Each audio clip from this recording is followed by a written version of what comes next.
అనారోగ్యం, ఉద్యోగం, వ్యాపారం అప్పులతో బాధపడుతున్నారా? వెంటనే జేకేఆర్ గురువు గారికి కాల్ చేసి అపాయింట్మెంట్ తీసుకోండి. హలో నమస్తే, వెల్కమ్ టు సుమన్ టీవీ. ప్రస్తుతం మనతో పాటు amphi certified mutual funds distributor అయిన పిఎస్ చంద్రశేఖర్ గారు ఉన్నారు. వీరితో ఈరోజు కొన్ని విషయాల గురించి మనం చర్చిద్దాం. హలో అండి, నమస్తే. నమస్తే. సో మ్యూచువల్ ఫండ్స్ లో మనం ఎప్పుడే కానీ ఇన్వెస్ట్ చేసేటప్పుడు ఒక మంచి పోర్ట్ఫోలియో బిల్డ్ చేసుకోవాలంటే ఎలా అండి? మనం బిఫోర్ మ్యూచువల్ ఫండ్స్ లో పోర్ట్ఫోలియో క్రియేట్ చేయాలి దానికంటే ముందు మనం మాట్లాడుకునేది ఏంటంటే జనరల్ లైఫ్ లో మనం మాట్లాడుకున్నాం. ఒక చిన్న కుటుంబం ఉంది అనుకోండి, ఫ్యామిలీ, వైఫ్ అండ్ హస్బెండ్, ఒక కిడ్ ఉన్నారు. సో జనరల్ గా ఒక ఇంటికి ఏదైనా మనం తినాలి కదా బతకడానికి. సో మనం ఒక వెజిటబుల్ షాప్కి వెళ్ళి ఏం చేస్తాము, మనకి నచ్చినవి సెలెక్ట్ చేసుకుంటూ కొనుక్కొని వస్తాం, రైట్? అంటే ఒక హస్బెండ్ ఒకటి తినొచ్చు, వైఫ్ వేరే తినొచ్చు, పిల్లలు వేరే తినొచ్చు. సో అందరికి కావాల్సింది తీసుకుని వస్తాం. అది ఒక పోర్ట్ఫోలియో అనుకోండి. అంటే డిఫరెంట్ నీడ్స్ కి డిఫరెంట్ నీడ్స్, డిఫరెంట్ రిక్వైర్మెంట్స్ ఉంటాయి. సో దాని పరంగా మనం సెలెక్ట్ చేసుకుని ఒక గ్రూప్ ఆఫ్ వెజిటబుల్స్, ఒక నంబర్ ఆఫ్ వెజిటబుల్స్ అనేది సెలెక్ట్ చేసుకుని ఒక పోర్ట్ఫోలియో అనుకోండి అదే. సో జనరల్ టర్మ్స్ లో అది కాకుండా మేడం, ఇప్పుడు జనరల్ గా మ్యూచువల్ ఫండ్స్ లో పోర్ట్ఫోలియో సెలెక్ట్ చేసేటప్పుడు ప్రతి ఒక్కరికి వాళ్ళ గోల్స్ అనేది చాలా క్లియర్గా ఉండాలి. లైక్ వాళ్ళు రిటైర్మెంట్ చేసుకుంటున్నారా, లేకపోతే పిల్లలు ఎడ్యుకేషన్ చేసుకుంటున్నారా, లేకపోతే ఒక హౌస్ కొనుక్కోవడానికి ఒక డౌన్ పేమెంట్ చేయడానికి ప్లాన్ చేసుకుంటున్నారు. ఈ గోల్స్ అనేది చాలా క్లియర్గా ఉండాలి.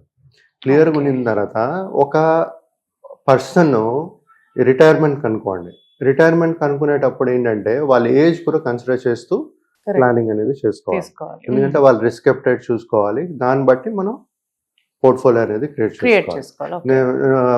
నేను ఒక ఎపిసోడ్ లో మాట్లాడాను మేడం, తంబు రూల్ అని ఉంటుంది. 100 100 minus the age of the person, ఎంతైతే బ్యాలెన్స్ ఉంటుందో అది ఈక్విటీలో పెట్టుకోవాలి, మిగతా అమౌంట్ డెబ్ట్ ఫండ్స్ లో పెట్టుకోవాలి. Thumb rule, right? సో అదొకటి ఫాలో చేస్తూ ప్రతి ఒక్క ఇన్వెస్టర్ అనేది పోర్ట్ఫోలియో అనేది క్రియేట్ చేసుకోగలుగుతుంటారు. రిస్క్ టాలరెన్స్ చాలా ఇంపార్టెంట్. ప్రతి ఒక్కరిది ఏంటంటే రిస్క్, వాళ్ళ కంఫర్ట్ లెవెల్, వాళ్ళ రిస్క్ టాలరెన్స్ అన్ని చూసుకుంటూ పోర్ట్ఫోలియో అనేది క్రియేట్ చేయడం చాలా ఇంపార్టెంట్ మేడం. ఈ ఎప్పుడైతే ఈ పోర్ట్ఫోలియో మనం చేయాలనుకుంటున్నామో ఒక ఇన్వెస్టర్స్కి, మేము చూసేది ఏంటంటే వాళ్ళ ఏజ్, వాళ్ళ రిస్క్ అపెటైట్, వాళ్ళు ఏదైనా లైబిలిటీస్ ఉన్నాయా లేవా, రైట్? సో ఇది చాలా ఇంపార్టెంట్. ఎందుకంటే ఒక గోల్ సెట్ చేసుకున్న తర్వాత, ఒక అమౌంట్ మనం పెట్టుకున్న తర్వాత ఇన్వెస్ట్మెంట్స్ ఎస్ఐపి అని స్టార్ట్ చేసేటప్పుడు అది డిస్టర్బ్ అవ్వకుండా ఆ ఏదైతే టెన్యూర్ మనం అనుకుంటున్నామో ఆ టెన్యూర్కి ఇన్వెస్ట్ చేస్తూ పోవాలి. Long term strategy. ఇప్పుడు పోర్ట్ఫోలియోని డిజైడ్ చేయాలనుకున్నప్పుడు, ఒక ఇన్వెస్ట్మెంట్ చేసేటప్పుడు మన డైవర్సిఫికేషన్ అనేది చేసుకోవాలి. ప్రతి ఒక్కరూ చేసుకోవాలి. నాకు చెప్పాను కదా, 100 minus the age should go to equities. అంటే ఈక్విటీ రిలేటెడ్ మ్యూచువల్ ఫండ్స్ లోనే మనకి బెటర్ రిటర్న్స్ అనేది వస్తుంటాయి, రైట్? సో అసెట్ క్లాసెస్ మనం మాట్లాడుకుంటే ఈక్విటీ అని, డెబ్ట్ ఫండ్ అని, హైబ్రిడ్ ఫండ్స్ అని, ఇది one type of asset, 3 types of asset classes అన్నమాట. ఇది కాకుండా మనం జనరల్ లైఫ్లో మేడం పోర్ట్ఫోలియోలో ఎప్పుడైనా ఇప్పుడు చూస్తుంటే కొంతమంది ఏం చేస్తారు, ఎఫ్డీలో ఇన్వెస్ట్ చేస్తుంటారు, కొంతమంది పోస్ట్ ఆఫీస్లో చేస్తుంటారు, కొంతమంది పీపీఎఫ్లో కడుతుంటారు. ఇప్పుడు పోస్ట్ ఆఫీస్లో కూడా సుకన్య సమృద్ధి అని వచ్చిన అది కడుతుంటారు. సో ఈ డైవర్సిఫికేషన్ అనేది జనరల్ ఇన్వెస్ట్మెంట్స్ లో కూడా చేస్తుంటారు. కొంతమంది ప్లాట్స్ కొంటుంటారు. సో ఈ మ్యూచువల్ ఫండ్స్ లో కూడా అదే విధంగా డిఫరెంట్ అసెట్ క్లాసెస్ లో ఉంటాయి. ఉండేటప్పుడు మన డైవర్సిఫికేషన్ అనేది చేసుకోవాలి. మన రిస్క్ అపెటైట్ బట్టి డైవర్సిఫికేషన్ అనేది చేసుకోవాలి. అది ఎక్కడెక్కడ చేసుకోవాలంటే ఈక్విటీ ఫండ్స్, డెబ్ట్ ఫండ్స్, హైబ్రిడ్ ఫండ్స్. ఇది కాకుండా కమోడిటీస్ కూడా చేసుకోవచ్చు. మనం కమోడిటీస్ అంటే గోల్డ్, సిల్వర్, ఇలాంటి అసెట్ క్లాసెస్ లో కూడా చేసుకోవచ్చు మేడం. ఈ మ్యూచువల్ ఫండ్స్ లో మనం కంపేర్ చేసుకుంటే ఎప్పుడైనా మన పోర్ట్ఫోలియో క్రియేట్ చేసేటప్పుడు 60 జనరల్ రూల్, 60-30-10. 60 ఏమో ఈక్విటీస్, 30 ఏమో డెబ్ట్, 10 ఏమో గోల్డ్.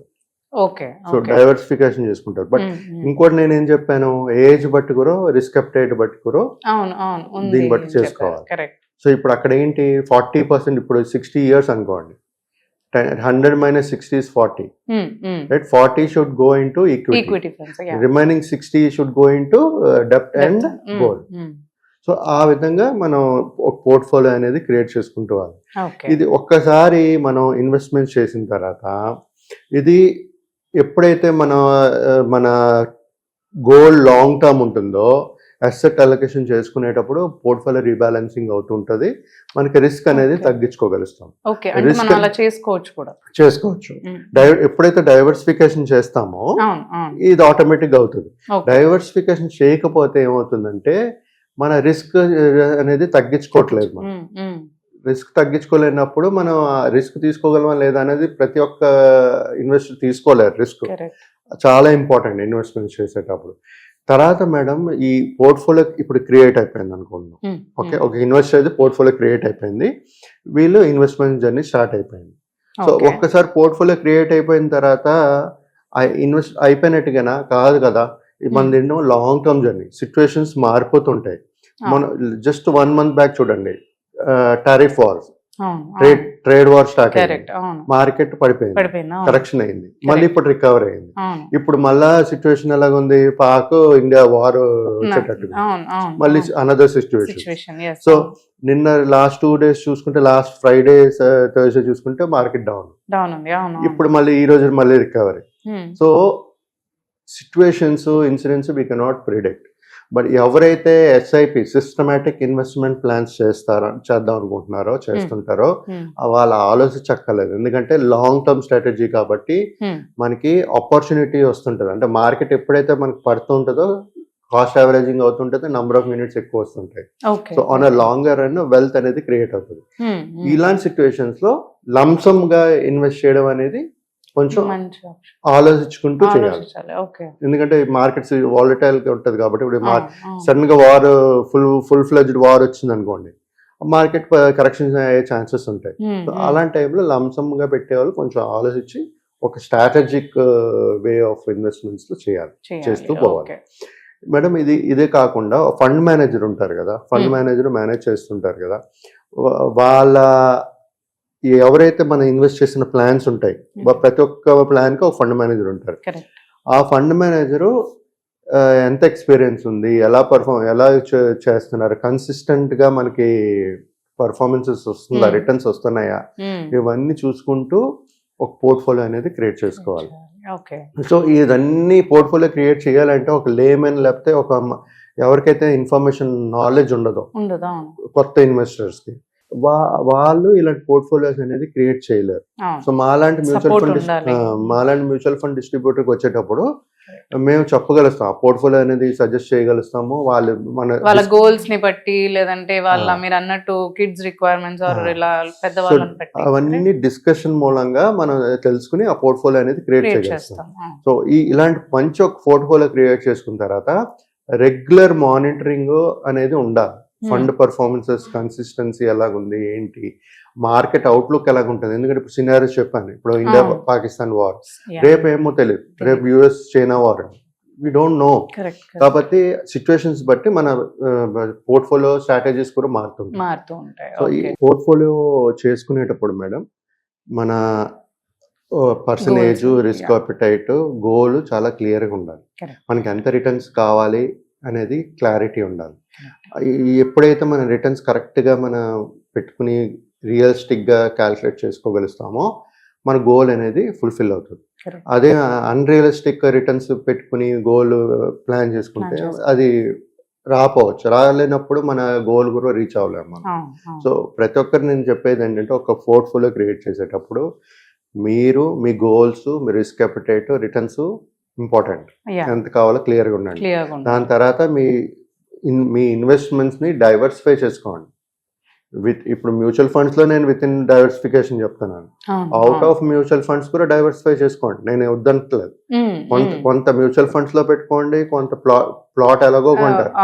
తర్వాత ఈ మీతో ఏదైనా కొంచెం లిక్విడ్ ఫండ్ కావాలి, సడన్ ఎమర్జెన్సీ కావాలి అనుకునేటప్పుడు ఇంకో అదర్ అసెట్స్ క్లాస్, ఎఫ్డీలో లేకపోతే పోస్ట్ ఆఫీసో, ఇప్పుడు సుకన్య సమృద్ధి ఉంది, మా పాపకి అదే సేఫ్ అనుకుంటే అది కొనుక్కోండి.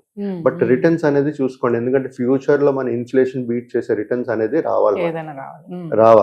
సో అలాంటి ఇన్వెస్ట్మెంట్స్ ఏదైనా ఉంటే మీరు సరే మంచి రిటర్న్స్ వస్తాయి అనుకున్నప్పుడు ఈ పోర్ట్ఫోలియో అనేది క్రియేట్ చేసుకుంటూ డైవర్సిఫైడ్ పోర్ట్ఫోలియో క్రియేట్ చేసుకుంటూ ఇన్వెస్ట్మెంట్స్ అనేది చేయాలి మేడం.